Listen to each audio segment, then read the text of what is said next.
विधानसभा में राज्यपाल ने किया उत्कृष्ट विधायकों और पत्रकारों का सम्मान।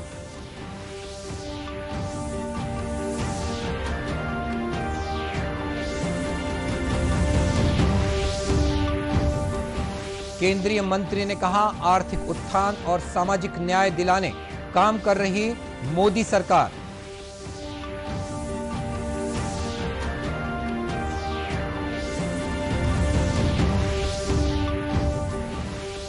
कोविड से बचाव के लिए रायगढ़ जिले में घर घर जाकर लगाए जा रहे हैं टीके।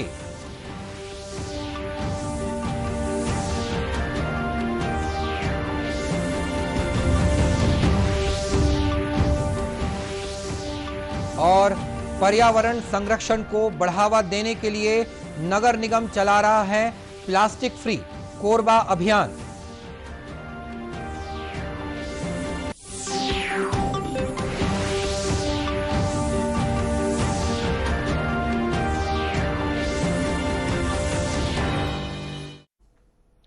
नमस्कार, आप देख रहे हैं दूरदर्शन समाचार। मैं हूं मनीष अहलूवालिया और अब समाचार विस्तार से। राज्यपाल अनुसुईया उइके ने कहा है कि जो जनप्रतिनिधि संसदीय प्रणाली में ईमानदारी और कर्तव्य निष्ठा से कार्य करते हैं और जनता के प्रति अपने समर्पित रहते हैं, उनके साथ उनके प्रतिफल भी प्राप्त होता है। विधानसभा के प्रेक्षागृह में आयोजित उत्कृष्टता अलंकरण समारोह में उत्कृष्ट विधायकों, उत्कृष्ट संसदीय पत्रकारों और इलेक्ट्रॉनिक मीडिया रिपोर्टर्स को पुरस्कृत करते हुए उन्होंने ये बात कही। अर्थ सर्वश्रेष्ठ होना है, इसमें सकारात्मकता का भाव समाहित है। यह अलंकार उन्हें अच्छे कार्य करने के लिए प्रेरित करते रहेंगे। छत्तीसगढ़ विधानसभा में उत्कृष्ट विधायकों और उत्कृष्ट संसदीय पत्रकारों को सम्मानित करने की परंपरा का कार्य अत्यंत ही सराहनीय है। इससे विधायकों को बेहतर से बेहतर कार्य करने की प्रेरणा मिलती है। साथ ही लोकतंत्र के चौथे स्तंभ का दायित्व का निर्वहन करने वाले पत्रकार बंधुओं को भी प्रोत्साहन मिलता है। मुझे आशा है कि आप सभी इसी तरह लोकतंत्र का और विधानसभा का गौरव बढ़ाते रहेंगे।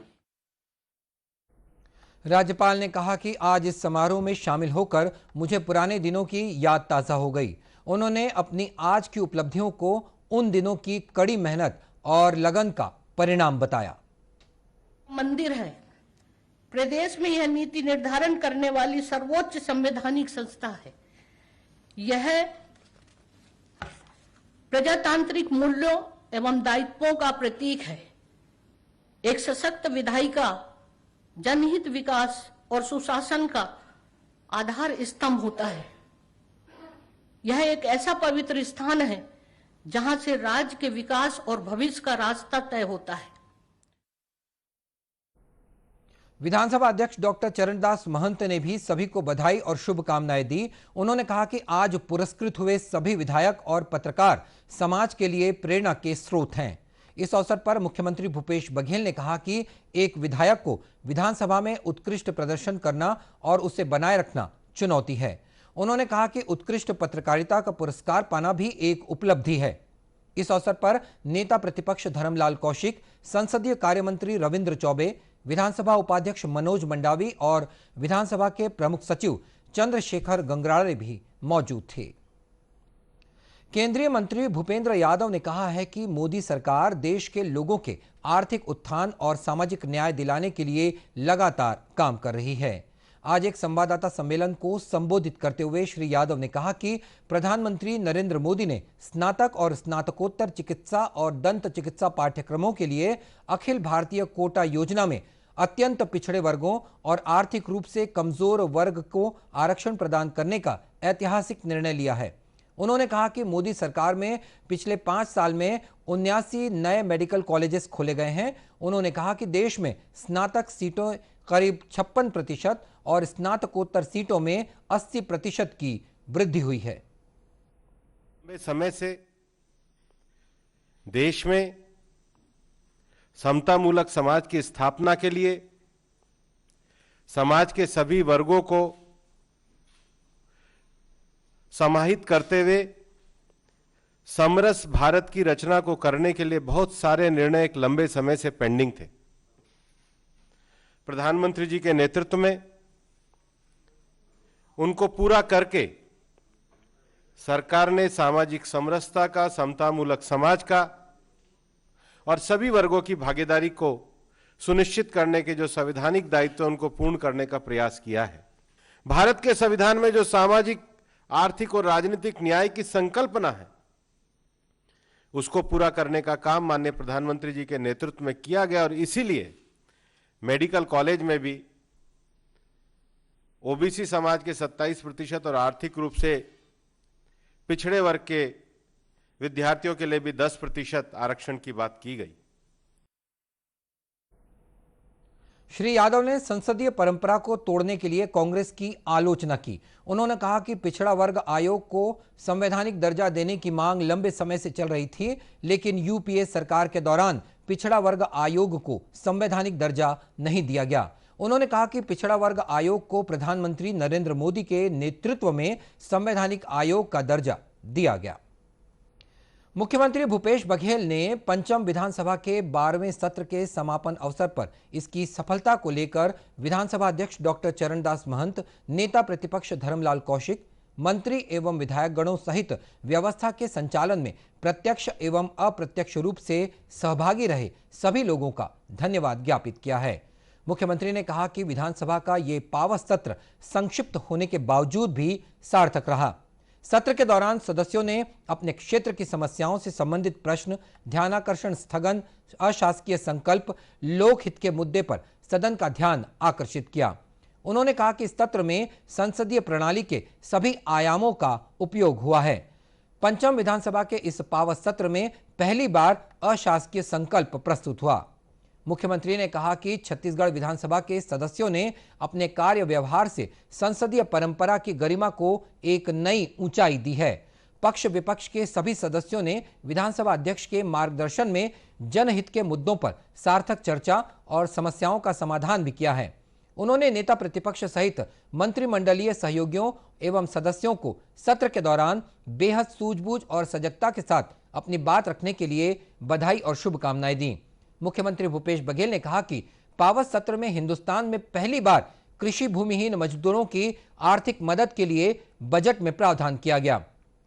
ये मील का पत्थर साबित होगा। इस सत्र में 3 विधेयक पारित किए गए। ऐतिहासिक साबित होगा।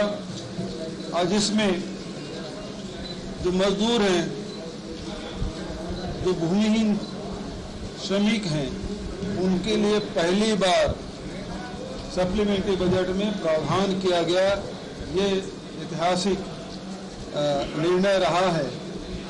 दूसरा, चंदूलाल चंद्राकर मेमोरियल जो कॉलेज है, मेडिकल कॉलेज है, उसके अधिग्रहण की कार्रवाई हुई।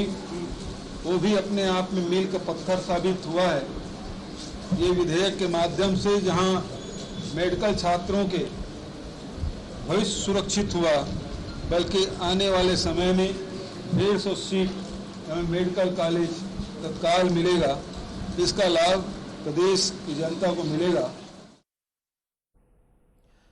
उन्होंने कहा कि विधानसभा के नए सदस्यों ने अपने क्षेत्र की समस्याएं सदन के समक्ष रखीं और चर्चा में सजगता से भाग लिया। मुख्यमंत्री ने पावस सत्र के समापन अवसर पर राज्यपाल अनुसुईया उइके द्वारा उत्कृष्ट विधायकों के सम्मान समारोह में शामिल होकर गौरव प्रदान करने के लिए उनका विशेष रूप से आभार जताया। मुख्यमंत्री ने पावस सत्र के दौरान संसदीय कार्य मंत्री रविंद्र चौबे के उत्कृष्ट दायित्व निर्वहन की सराहना की और कहा कि सभी सदस्यगणों ने अपने कार्य व्यवहार से संसदीय परंपरा की गरिमा को एक नई ऊंचाई दी है। खबरों का सिलसिला आगे भी जारी रहेगा। फिलहाल वक्त है एक छोटे से ब्रेक का।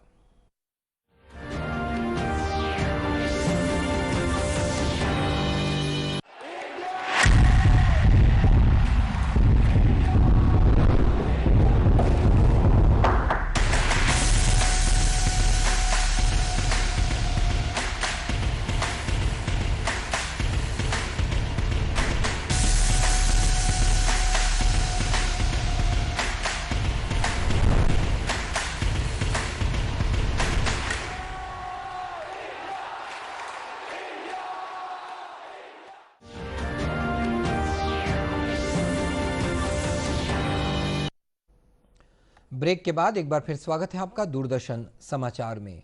कोविड से बचाव के लिए रायगढ़ जिले में टीकाकरण अभियान तेजी से चलाया जा रहा है। इसके तहत जिला प्रशासन और स्वास्थ्य विभाग की संयुक्त टीम द्वारा घर घर जाकर टीका लगाया जा रहा है। साथ ही टीका नहीं लगवाने वाले लोगों की पहचान कर उन्हें समझाइश भी दी जा रही है। अभियान के तहत जिले में 16,699 लोगों को टीके लगाए गए हैं। जिला मुख्य चिकित्सा और स्वास्थ्य अधिकारी डॉक्टर SN केसरी ने बताया कि जिले में अब तक 9.5 लाख से अधिक लोगों को टीके की पहली खुराक दी जा चुकी है। पार्षद रुक्मणी देवी ने बताया कि टीका लगवाने के लिए लोगों को समझाइश दी जा रही है। गर्भवती महिलाओं को भी टीका लगवाया जा रहा है। उन्होंने कहा कि जितनी जल्दी जिले में लोग पहली डोज लगवाएंगे उतनी ही जल्दी दूसरी डोज का नंबर भी आएगा।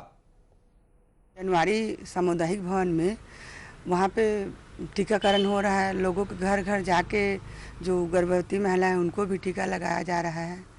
और हमारे वार्ड में तो कल 140 लोगों को टीका लगा, जिनमें से 2 गर्भवती महिला थी। एक उनके घर घर में जाके समझाया। और लॉकडाउन में हमने राशन सामान जो बांटी, उस समय भी राशन लेने के लिए लोग आए तो हम सारे लोगों को समझाएं कि ऐसा नहीं है। टीका लगवाने से जो ये कोरोना वायरस है उससे लड़ने की क्षमता ज़्यादा शरीर में पैदा होती है। कोरोना आपको होती भी है तो उनसे कोरोना बीमारी से आपकी मौत नहीं होगी बोल के। और मेरे वार्ड में तो लगभग 90% लोगों को लग चुकी है। और उल्लेखनीय है कि टीम ने घर घर दस्तक देकर सुनिश्चित किया है कि हर घर में सभी पात्र लोगों को टीका लगे। इस दौरान बड़ी संख्या में गर्भवती और शिशुवती महिलाओं को भी टीके लगाए गए हैं। पर्यावरण संरक्षण की दिशा में प्लास्टिक फ्री कोरबा बनाने के लिए नगर निगम विशेष अभियान चला रहा है। इसके तहत जहां व्यावसायिक प्रतिष्ठानों को प्रतिबंधित पॉलीथीन का उपयोग नहीं करने की अपील की जा रही है, तो वहीं निजी संस्था की मदद से 10,000 थैले तैयार कर लोगों को बांटे भी जा रहे हैं। नगर निगम आयुक्त कुलदीप शर्मा ने बताया कि प्लास्टिक पर्यावरण के लिए बहुत ही हानिकारक है, इसीलिए पर्यावरण संरक्षण की दिशा में अभियान चलाकर लोगों को जागरूक किया जा रहा है ताकि कोरबा को प्लास्टिक फ्री बनाया जा सके। प्रतिबंधित प्लास्टिक को रोकने के लिए प्रयास निगम के द्वारा सतत रूप से किया जा रहा है। सबसे पहले जब ये पहल शुरुआत की गई थी तो सभी व्यापारिक संघ के लोगों से, इसके साथ साथ शहर के सभी नागरिकों से, व्यापारियों से और जितने भी संस्थाएं हैं उन सभी से अपील की गई थी कि प्रतिबंधित प्लास्टिक का प्रयोग बिल्कुल ना करें, सिंगल यूज प्लास्टिक के प्रयोग से बचें। इस तारतम्य में हमें सबसे अच्छी बात रही कि व्यापारी संघ का भी सहयोग मिला और रोटरी क्लब के माध्यम से भी इसमें कुछ अच्छी नवीन पहल की जा रही है, जिसमें जिनके पास अतिरिक्त शेष कपड़ा है यानी वेस्टेज कपड़ा है, उस कपड़े के माध्यम से उनके द्वारा थैले तैयार किए जा रहे हैं और थैलों का वितरण भी किया जा रहा है।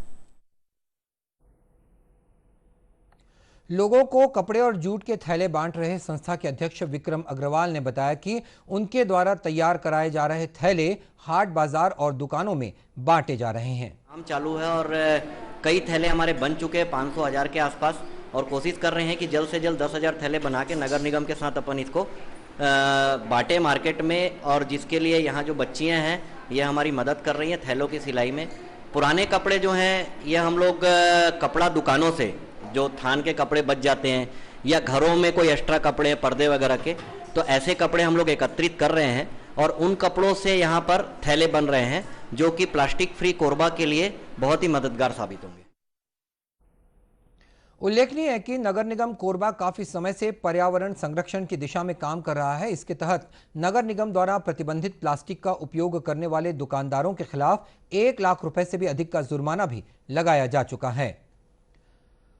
कृषि विभाग की लापरवाही से बेमेतरा जिले के किसान परेशान हो रहे हैं। विभाग ने चयनित स्थल की बजाय दूसरे स्थान पर स्टॉप डैम का निर्माण कर दिया है, जिससे पानी डैम में रुकने की बजाय किसानों के खेतों में जा रहा है, जिससे फसल खराब हो रही है। इसके विरोध में पीड़ित किसानों ने कलेक्टोरेट पहुंचकर मुआवजे की मांग की। बताया गया है कि बेमेतरा जिले के ग्राम देवरी के 50 से ज्यादा किसानों की फसल कृषि विभाग द्वारा 30 लाख रुपए की लागत से बनाए गए स्टॉप डैम के कारण बर्बाद हो गई है। किसान नेता योगेश तिवारी ने बताया कि डैम बनाने के लिए जिस जगह का चयन किया गया था वहां पर इसका निर्माण नहीं किया गया, बल्कि किसानों के खेतों से लगे इलाकों में डैम बना दिया गया है।